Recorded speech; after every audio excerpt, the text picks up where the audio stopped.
You ever notice how lately more and more gamers are going back to older games? I don't mean retro cartridges in a glass case old. I mean the games that have been around for years, that are still updated, still loved, and still know what they're about. And honestly, I get it. After a run of shiny new releases that look incredible in trailers and then stumble on day one, it makes sense to reach for something proven. Today, I want to talk about that shift, why so many of us prefer older games right now, and why Warframe, this living, breathing beast that launched way back in 2013, keeps thriving while newer games flame out. We'll talk about why big launches keep tripping, what Warframe does differently, the old peace update coming this fall, and where things go next with the Tau system next year. Let's start with the obvious. Hype is not the same as a finished game. We've all been burned by glossy trailers that promise the world, and then launch day arrives with the same problems. Stutters, server crashes, half-baked systems, and an empty loop that can't hold you for more than a weekend. It's become a pattern. Slick marketing up front, apologies, and hotfixes after. You don't have to look far for examples. Sony's Concord launched and was taken offline within weeks, with the studio shut down right after. That's not just a stumble, that's a full stop. Or take The Day Before. That one was hyped as a big survival MMO and then shut its servers just 45 days after launch. Think about that for a second. Less time than it takes many of us to finish a busy single-player game. That's the kind of whiplash that makes players cautious and pushes them back to games that actually stick around. Even the heavy hitters aren't immune. Suicide Squad, Kill the Justice League had the pedigree, the budget, and the marketing, but it underperformed, had a rough live service reception, and eventually wound down after a final season instead of building momentum. When big studios with big IPs can't deliver the long-term goods, players start to ask, why am I risking $60 to $70 and my time on something that might not even be here next year? So, people pivot to older games that are still alive and still improving. They want stability. They want content. They want communities that won't disappear overnight. And that brings us to Warframe, more than 12 years old now, and somehow still growing, still experimenting, still giving players reasons to log in. If you've never touched it, Warframe is a free-to-play action RPG and third-person shooter created by Digital Extremes, originally released on PC in March 2013. Since then, it's expanded to every major platform, and even to iOS last year, while rolling out cross-platform play and cross-save so you can take your progress anywhere. Longevity isn't an accident. It's a culture of updates and a respect for the player's time. Part of Warframe's staying power is simple. It keeps getting bigger and better. Over the years, the team has redone systems, added new ones, and consistently pushed performance and visuals forward. There's an enhanced graphics engine that brought better reflections, lighting, shadows, fog, and skin shading, plus support for modern upscalers like DLSS and FSR. This isn't nostalgia coasting. This is a game that looks and runs like a current title, with years of content behind it. And if you're on newer hardware, those enhancements keep you future-proofed. That kind of long-term technical care builds trust. Now let's talk Day 1 versus Day 1000. A lot of new releases are gorgeous in a vertical slice, but fall apart under real player load. Warframe flipped that script. It launched scrappy in 2013, but because it stuck around, and because the devs kept adding frames, quests, modes, open worlds, and reworks, the game has turned into a massive buffet. You can pick a path. Speedrun missions, grind out specialized gear, chase fashion frame, min-max builds, explore lore, or just chill and fish in an open zone.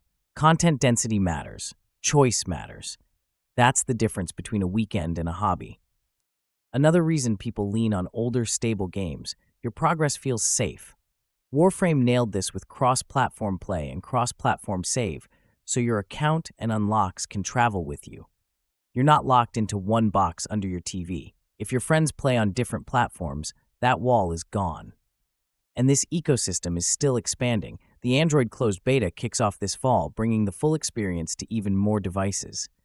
Again, this is what growing old gracefully looks like in live service. Let's pause on mobile for a second. Warframe already landed on iOS in 2024, and now Android is next with a closed beta starting this fall. That's a big deal because it's not a watered-down spin-off. It's the actual game, built to work with your account, your friends, and your muscle memory across platforms.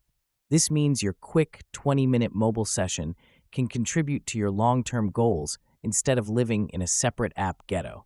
That kind of continuity is rare, and it's exactly what players want in 2025. Okay, so Warframe thrives because it's stable, it's generous, it's everywhere, and most importantly, it's always moving. Which brings us to this fall's major update, the Old Peace. This isn't just a content drop, it's a lore deep dive that finally cracks open a chapter fans have wondered about for years. The setup is wild. We step into a period of uneasy unity between the Sentients and the Orokin, and we relive those memories alongside a sentient ally named Addis. The story points to a bloody conflict with the Dax Anarchs, told in segments you piece together over time. It's Warframe doing what it does best, mixing high-speed action with big sci-fi ideas. And the Old Peace isn't just story. It brings a long-awaited Operator remaster, updated visuals for operators across the board, plus an expansion to Focus called Tauron Focus, tying into the lore of that peak Orokin power era. In short, you're not only learning about the past, you're gaining tools inspired by it. That sense of theme woven into mechanics is something Warframe does really well, and it's a big part of why these updates feel more like milestones than patches. There's also the Devil's Triad, a side story arriving with the Old Peace, featuring a new Warframe named Uriel and two proto-frames, Harrow and Wisp, built around a gothic, devotional vibe. Warframe's always had style, but this is the team taking aesthetic swings, mixing sacred iconography with cyber biotech in a way only Warframe can pull off. When your 12th year update comes with brand new frame fantasies and a fresh identity layer for your loadouts, that's how you keep a live game feeling alive. Before the Old Peace lands, there's also a fall 2025 update on the calendar with a new Warframe, an Oberon rework, a new tutorial quest focused on teaching modding fundamentals, and new cosmetics like a Lavos Deluxe. That tutorial quest is a smart move. Warframe is deep, and modding is the heart of power. Giving new players a clearer path to understanding it means more people stick around. The fact that a 12-year-old game is still onboarding better than many new releases says a lot. Here's the bigger picture. The Old Peace is a bridge. It tees up Warframe's next giant step, Tau, coming in 2026. If you've followed the lore, Tau has been this long-teased destination, practically a myth. Now it's on the horizon. The Old Peace gives us our first real taste of that world, its history, and its stakes, and then Tau aims to be the full-on leap into new territory. That kind of long-arc storytelling is only possible when a game survives long enough to pay off its setup. Warframe's earned that right. So why do gamers prefer older games right now? Because consistency beats promises. Because a proven community beats a paid influencer campaign. Because a decade of reworks, expansions, and quality-of-life tweaks beats a 4K teaser with zero gameplay. When brand new titles ship half-done and hope to fix it live, players feel like beta testers. When veterans like Warframe drop a fall update with new systems and then point to next year's mega expansion, players feel like partners. That difference shows up in how often you log in, whether you bring friends, and whether you stick around after the credits. Let's be fair, not every new game fails. Some new releases crush it, but the trend we've seen these last couple of years is that too many launches ask for trust they haven't earned yet. Warframe already earned it. It's here, it works, and it keeps adding things to do, without turning into the same copy-paste Battle Pass treadmill we see everywhere else. It's not perfect, and it has had its rough patches, but the direction is forward. That's all players really want. A game that respects them and proves it over time. Another angle, the way Warframe handles play anywhere is a direct answer to modern life. Your PC time, your console time, a quick run on your phone, they all count. Cross-save and cross-play take the fear out of investing because your effort follows you. And rolling Android into the mix this fall is the next logical step. It's future-proofing through access. That's the kind of design that makes a 2013 game feel more modern than many 2025 games. On the content side, the Old Peace is poised to hit that sweet spot, Warframe does so well. Cinematic questing with new toys to master. Operator Remaster for a fresh look. Tauron Focus for new power expression. Uriel and the Devil's Triad for new playstyles and fashion.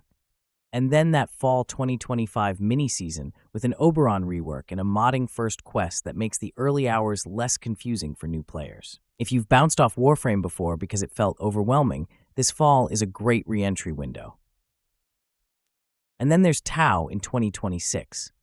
It's not just more missions, it's a chapter people have been waiting on for years. The fact that DE is positioning the old piece as a narrative prelude shows they want to land Tau with confidence instead of rushing it. That's the opposite of the ship now, fix later energy we've been seeing elsewhere. Again, consistency over promises. Let me wrap this with what I think players are telling the industry right now. We don't need bigger promises. We need better follow-through. We don't need another CG teaser. We need day one stability.